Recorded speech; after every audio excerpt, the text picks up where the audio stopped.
Hello sa mga Pisma class, sa ating mga kapatid na walang tigil, walang pagkapagod sa pagsiwalat sa katotohanan sa buong mundo. No? Sa daily reflection ninyo sa Ebanghelyo patuloy, kahit isa lang ang makikinig, maganda na yan. Dahil sabi ni Kristo, pamagitan ni Apostol Pablo, bahagi ninyo yung natutunan ninyo. At sa pagbahagi ninyo sa natutunan ninyo, mailigtas nyo yung sarili ninyo, pati na ang inyong nakikinig. So, maganda yan. 1 Timothy chapter 4, verse 16. So, patuloy kayo, be inspired with the Holy Spirit, and receive always the grace of God. Because the grace of God can empower us. Amen. Fight, Maria. Attack safety with a humble heart.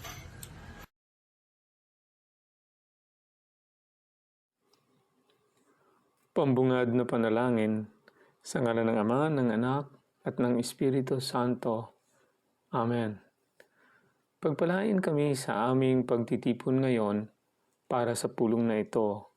Gabayan mo ang aming isipan at puso upang kami ay magtrabaho para sa ikabubuti ng aming komunidad at tulungan ang lahat na iyong mga tao. Turuan mo kaming maging bukas palad sa aming pananaw, matapang sa harap ng kahirapan at matalino sa aming mga desisyon. Ama, pinupuri ka namin magpakailanman. Amen. Sa ngalan ng Ama, ng Anak, at ng Espiritu Santo. Amen. Hello, mapagpalang oras po sa ating lahat.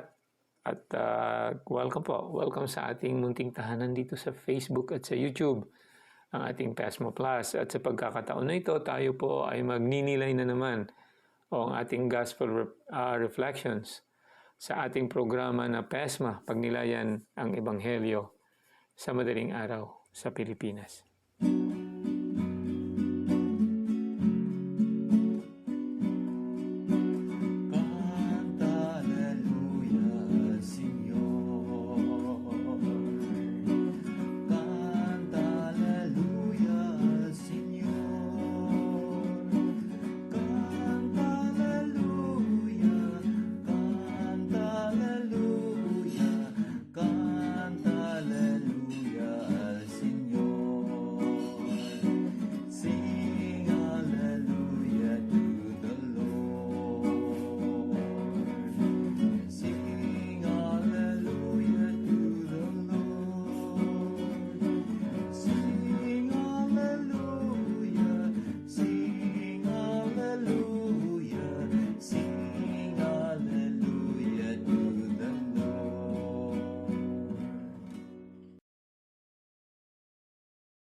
Alleluia, Alleluia.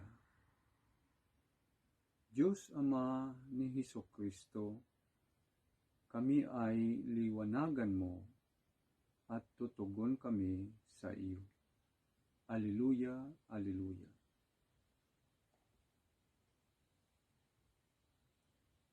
Ang mabuting balita ng Panginoon ayon kay San Marcos, Kabanata 8, Talata 22 hanggang 26. Papuri sa iyo, Panginoon. Noong panahong iyon, dumating sina Jesus at ang mga alagad sa Betsaida. Dinala kay Jesus ng ilang tao ang isang bulag at ipinamanhik na hipuin ito. Inakay niya ito sa labas ng bayan, niluran sa mga mata, saka ipinatong ang kanyang mga kamay. May nakikita ka na bang anuman? Tanong niya. Tumingin ang lalaki at ang wika. Nakakakita po ako ng mga taong lumalakad ngunit sila'y parang punong kahoy. Muling hinipo ni Jesus ang mga mata ng bulag. Ito'y tumingin mabuti. Nanumbalik ang kanyang paningin at malinaw na niyang nakita ang lahat. Sinabi sa kanya ni Jesus, "Umuwi ka na, huwag ka nang dumaan sa bayan." Ang mabuting balita ng Panginoon. Pinupuri ka namin, Panginoong Hesukristo.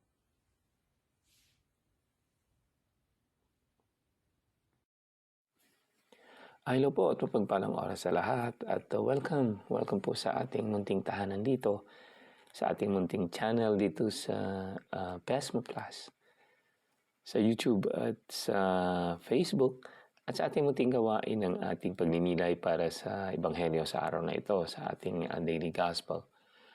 At sa pagkakataon na ito po, ako'y magdadala ng Words of the Holy Father. Ito po yung pagninilay ng ating Santo Papa na ibinasi niya po sa Gospel ngayong araw na ito sa Marcos chapter 8 verses 22 to 26.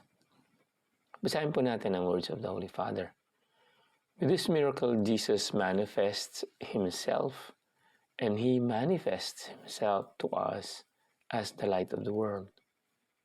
The man blind from birth represents each one of us who was created to know God, but due to sin has become blind.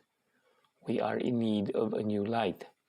We are all in need of the new light, that of faith which Jesus has given us. Indeed, that blind man in the gospel, by regaining his sight, is open to the mystery of Christ. What does it mean to have the true light, to walk on the light? First of all, it means abandoning false lights, the cold, vain light of prejudice against others, because prejudice distorts reality and laden us with aversion to those whom we judge without mercy and condemn without appeal. Another false light, because it is seductive and ambiguous, is that of self-interest. And may this new illumination transform us in attitude and action, so that we too, beginning with our poverty, our narrow-mindedness, may be bearers of the ray of light of Christ. Ito ay binasa ng ating Santo Papa sa kanyang Angelus noong 26 of March in the year of our Lord 2017. Yan po ang pagninilay ng ating Santo Papa sa ating Gospel sa araw na ito. Now, sa akin naman pagninilay, maiksi lang po yung ating Gospel. Ito po ay 8 verses, or rather 4 verses lang, 22 to 26. Pero medyo malaki rin, matindi yung punch niya nito, yung impact niya. Lalong-lalo na sa akin. Nung maliit pa ako, pag nag-orasyon na, di ba? Pag orasyon na, uwian na yon, di ba? Kasi nga, yung lolo ko gusto niya mag-orasyon. Pag orasyon, kakain na at mag-rosary. O rosary muna, then kakain. No, pero ang sabi ng iba, kailangan daw umuwi dahil maraming nababangga na mga tao dahil daw sa during ng orasyon, takip silim, lumalabas daw yung mga masasamang espiritu, kaya tayo ay nadidisgrasya. So dito naman sa ating gospel, basahin po natin itong dalawang sentences na ito. Putting spittle on his eyes, he laid his hands on the man and asked, "Do you see anything?" Looking up, the man replied, "I see people looking like trees." So may nakikita siya pero hindi klaro. Hindi distinct. Yun yung word doon. No, kung babalikan natin yung sinabi ko, yan po ay superstition ng huyan, hindi dahil sa masamang espiritu, dahil nadidisgrasya. Kung titingnan natin, alam ko na, basa ko yung explanation yan is, lalong-lalo na sa atin na walang street light, Ang nangyayari kasi nung yung twilight, di ba? Yung sunrise at sunset, takip silim, diyan po ay may liwanag pa yung mundo, di ba? Yung ambient light, yung surroundings natin, may liwanag pa ng konti dahil palubog pa lang ang araw, pasikat pa lang ang araw. Tapos tayo kung mag-headlight, nag-headlight rin kung nagmamaneho ka, mag-on ka na ng headlight mo. Yan yung time na i-on mo na yung headlight mo para makita ka ng incoming cars. Kahit hindi mo makikita yung tumatawid na kalsada. No, bakit hindi natin nakikita? Dahil nag-aagawan po yung light. Diba? Hindi distinct yung object kasi dalawa yung source ng light natin at nag-aagawan sila. Hindi mo makita pa distinctly kasi yung contrast ng object sa environment hindi pa masyadong defined. So, yan ang minsan ang nangyayari sa atin. Now, bigyan natin ng konting solusyon ito. Anong solusyon natin? Kung tayo po ay naglalakad, dalawa po yung technique dyan. Tumawid po tayo at maglakad tayo sa tamang lugar, no, sa pedestrian crossing at sa sidewalk. At kung marami yung tatawid, hintayin po natin sila, tumawid tayo ng maramihan. Kasi mas makikita yan ng driver. No, kung driver naman tayo, di ba, yan, at tawid po tayo sa tamang lugar kasi dyan po yung pinaka-alert ng driver. No, kung driver naman tayo, siyempre magsuslow down ka dahil nga yun yung issue dyan, hindi mo masyadong distinctly makita. At high alert ka sa panahon na yan. Yan ang pinaka-importante dyan. But at any rate, kung babalikan natin yung gospel, makikita natin na bakit hindi pa niya nakikita yung mga tao. Dalawa po yung cause niyan dahil malayo, baka malayo yung tao na naglalakad at hindi pa masyadong matindi yung, hindi pa distinct dahil kulang pa yung liwanag. Di ba? So kung takip silim, kulang ang liwanag ng labas at kulang din ang liwanag ng iyong kotse, ng headlight dahil nag-aagawan. Di ba? Dito parang ganyan din. Kulang pa yung pananampalataya ng tao. Yun yung sa akin. Kailangan pa ang second try. So dito nakikita natin na hindi po at the very moment pagdesisyonan ka ng ating Panginoon, bibigyan ka ng second time. At hindi lang second time, third time, for indefinite po yun. Nandyan kasi ang sacrament of reconciliation. We have always a chance na magbago.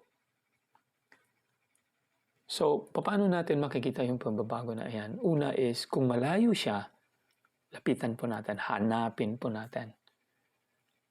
At pangalawa, hanapin po natin ang liwanag.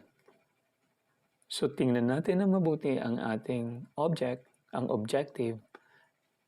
And second is, let us be guided by the right amount, tamang liwanag. Dahil dyan po natin makikita ang ating pupuntahan o ang ating tinitingnan. So, napakaganda po ng ating gospel ngayon. So, sana nga ay may nakuha rin tayo ng konti. Maraming salamat po. Hanggang dito na lang muna. Thank you.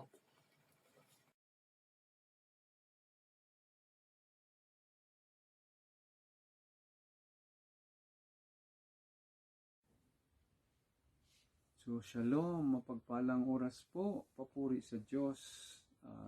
Kumusta po kayo? Salamat sa Panginoon na pinagnilayan natin ang Ebanghelyo sa madaling araw at salamat po sa ating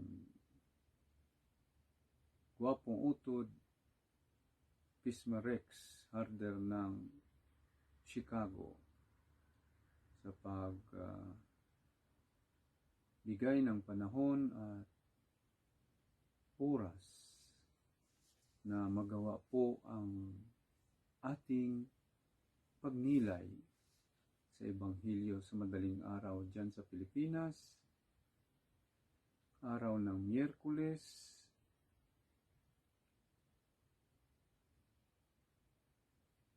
pizza ng Miyerkules, Lunes ay 19 ng Pebrero 2025. At napakaganda ng Ebanghelyo natin sa madaling araw, sa araw ng Miyerkules. Dahil po ito'y matutunan natin ang pagpagaling ng ating Panginoon para makakita ang isang bulag. Atin din pagnilayan dito ang nagdala ng mga tao. Ito po'y isang kaugalian, no, ng ating mahal na ina, no, Mama Mary, to intercede. No? So nakiusap po sila sa Panginoon na hipuin ang bulag. No? Hipuin ito. Ngunit ang ating Panginoon, no, hindi agad-agad. May ginawa po siyang proseso. No? Dinala po niya ang bulag na ilayo sa kanila, sa karamihan. No? Niluruan ang mata. No? Para hindi maimbaras siguro itong mga kapatid niya, mga Hudyo, kung paano niya ginawa ang mga bagay na ito. Dahil nakakadiri talaga. Ano po. Pero sa Panginoon ay walang bagay na hindi niya pwedeng gagamitin para sa kabutihan, sa kagalingan ng lahat. Ano po. At ang proseso pang narinig po natin, no, na pagkatapos niyang pinatungan, ay tinanong po niya ang bulag kung anong makita. So, proseso po ito, no, na pagpagaling. At hindi lahat ng ating karamdaman o ating sakit ay bigla, no, kung hindi kagustuhan ng ating Panginoong Diyos. Ito po ay proseso ang pagpapagaling. At napakaganda dahil sa pangalawang paghipo niya ay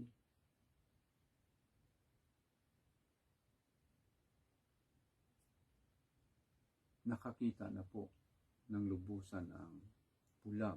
Ano po. At may sinabi ang ating Panginoon na umuwi na siya. Pero huwag dumaan sa bayan. So alam naman po natin, no, ang buong kasaysayan, ang istorya, na palaging sinasabi ng ating Panginoon na hindi ba malita, umiwas sa bayan, no? Huwag dumaan sa bayan. No? Dahil pag nakita po siya ay marami namang tao na hahanap sa Panginoon. Dahil ang gusto po niya ay simple lang. No? Pag nakita kayo o may pananampalataya ka sa Kanya, ay matanggap mo ang iyong kagustuhan. Ngunit po dito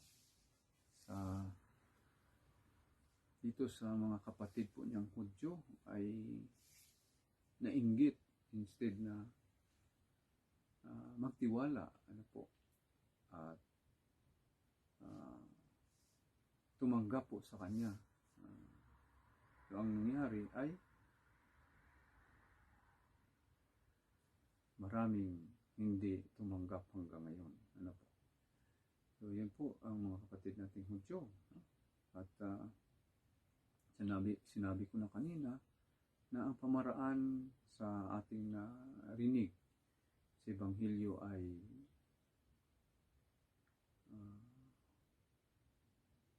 kung mga Parisiyo itong nakakita ay hindi talaga matanggap-tanggap. Ano po, no? Marumi kagad ang hatol ng mga kapatid nating Hudyo. At ganoon din po ang mga kapatid natin sa kabayang pananampalataya. Ang mga ginagamit po ng inang simbahan, tinayo ng ating Panginoon na simbahan ay gumagamit ng sacramental. Ano po? So, gumagamit ang ating simbahan ng holy water, crucifix, rosary beads, ano pa po, holy candles, yung na-bless ng pare, exorcist bell, mga ganon. May mga kapatid pa nga tayo na yung mga panyo. So itong lahat po ay sa tiwala po natin at sa gabay ng simbahan na itinuro na itinayo ng ating Panginoon ayon sa turo. Dahil mababasa naman po na kahit laylayan po ng ating Panginoon sa kanyang apostolis kay San Pedro, kung hindi ako nagkakamali, kahit masilayan lang ang kanyang anino, magpapagaling. So walang imposible sa Panginoong Diyos kung ano ang kagustuhan po niya. Importante na niwala po tayo sa kanya at nagsusumikap na tugunin ang kanyang kalooban. Ano po? So, ganyan din po tayo. Isang challenge po sa atin, lalo na po tayo ay makasalanan at minsan matigas din po ang ulo natin tulad ng mga kapatid nating Hudyong Israelita. So, sa panahon na yon ng ating Panginoon, pag sinabi mong Israelita, halos purong Hudyo. So, sa ngayon, pag sinabi mong Israelita, Israelites po rito, may halo na po yun. Mayroon ng Christian Israelita, nakahawak ng passport.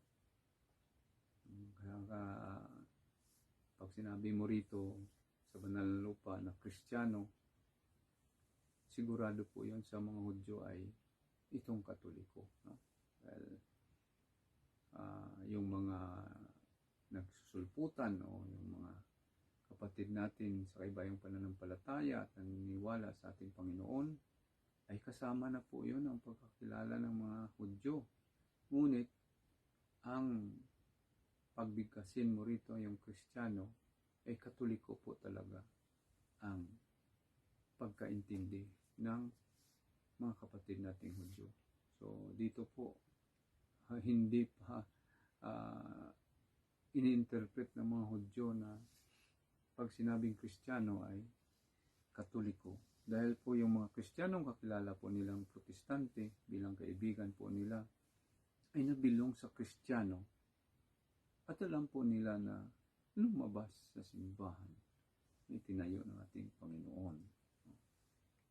So napakalungkot dahil nandito na po sila, nakita na po ang katotohanan. Ngunit dahil sa kanilang kagustuhang interpretasyon ay nanatili po sila sa labas ng simbahan na itinayo ng ating Panginoon. So tayo po ay magsusumikap. At may mga pamamaraan ang ating Panginoon. Yun po ang tandaan natin. Kahit po sa ating pagkakasala, na minsan ay nalulung tayo sa bisyo. Hindi maiwasan na pag binago tayo ng Panginoon o baguhin natin ating sarili, hindi biglaan, mahirap. Kailangan po nating taimtim na dasal, pagsusumikap na magbago, maghanap ng paraan na malampasan ang pagsubok kung saan po tayo naroon na hindi kaya-aya sa harapan ng ating Panginoong Diyos. So, yun po. No? So, may nakuha naman po tayo na lesson po sa Ebanghelyo sa Madaling Araw dahil po ay mas mabuti na magiging daanan po tayo ng mga kapatid nating walang pananampalataya sa ating Panginoon o hindi nakakilala, na mag-intercede po tayo, lalo na po sa may mga sakit, sa may mga pangangailangan. So magpagamit po tayo para ito sa kapurihan ng Panginoong Diyos, na kung magpagamit po tayo, ay hindi po tayo aasa na kung ano man pong kapalit o kabalik, babalik sa atin. Bahala na po ang ating Panginoon sa mga pangangailangan po natin at pangangailangan ng ating mga mahal sa buhay. Dahil po, ang ating Panginoon ay handang magbigay ng lahat. Kailangan lang po natin may handa ang ating sarili, na ito po yung pag nabigay sa atin ay gagamitin po natin sa kabutihan, sa iba at sa ating sarili. Ano po? So, yun lamang po, at maraming salamat po sa inyo panalangin, pagsuporta, pagtangkilik sa channel na ito, Prisma Plus, na pinagkaloob ng ating Panginoon para sa atin, na makapagnilay tayo sa halos araw-araw, maliban po sa 3 beses sa isang linggo, na kung makayanan po natin araw-araw, sikapin po natin na makapagnilay, na sa gabay ng ating Panginoong Jesucristo sa pamamagitan ng banal na Espiritu. So maraming salamat po uli, at Shalom, Beletraot, Darabali Kulam, papuri sa Diyos, God bless us all. Back to you, Guwapong Utod, Kumpadre Pisma Rex Harder ng Chicagoland. Shalom, shalom. God bless us all. Darabali Kulam. Yom Tov. Sabua Tov. Bakasya. So yan po ang ating pagninilay sa araw na ito. Thank you po.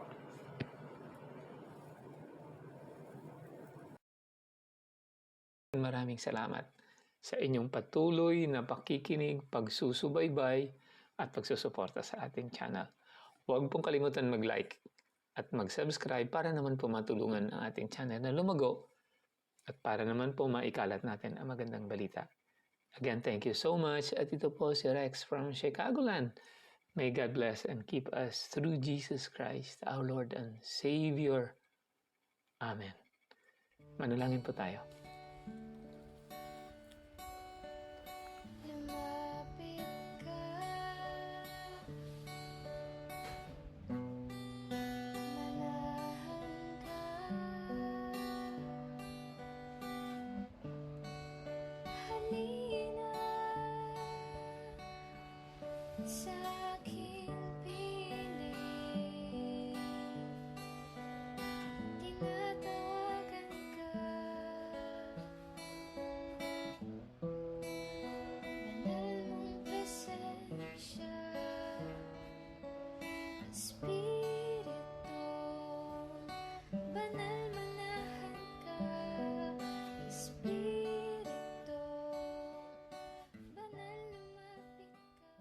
Prayer for the indwelling of the Holy Spirit. In the name of the Father, and of the Son, and of the Holy Spirit. Amen. Holy Spirit, powerful consoler, sacred bond of the Father and the Son, hope of the afflicted, descend into my heart and establish in it your loving dominion. Enkindle in my tepid soul the fire of your love, so that I may be wholly subject to you. We believe that when you dwell in us, you also prepare a dwelling for the Father and the Son. Deign, therefore, to come to me consoler of the abandoned souls, and protector of the needy. Help the afflicted, strengthen the weak, and support the wavering. Come and purify me. Let no evil desire take possession of me. You love the humble and resist the proud. Come to me, glory of the living, and hope of the dying. Lead me by your grace, that I may always be pleasing to you. Amen. In the name of the Father, and of the Son, and of the Holy Spirit. Amen. Speak.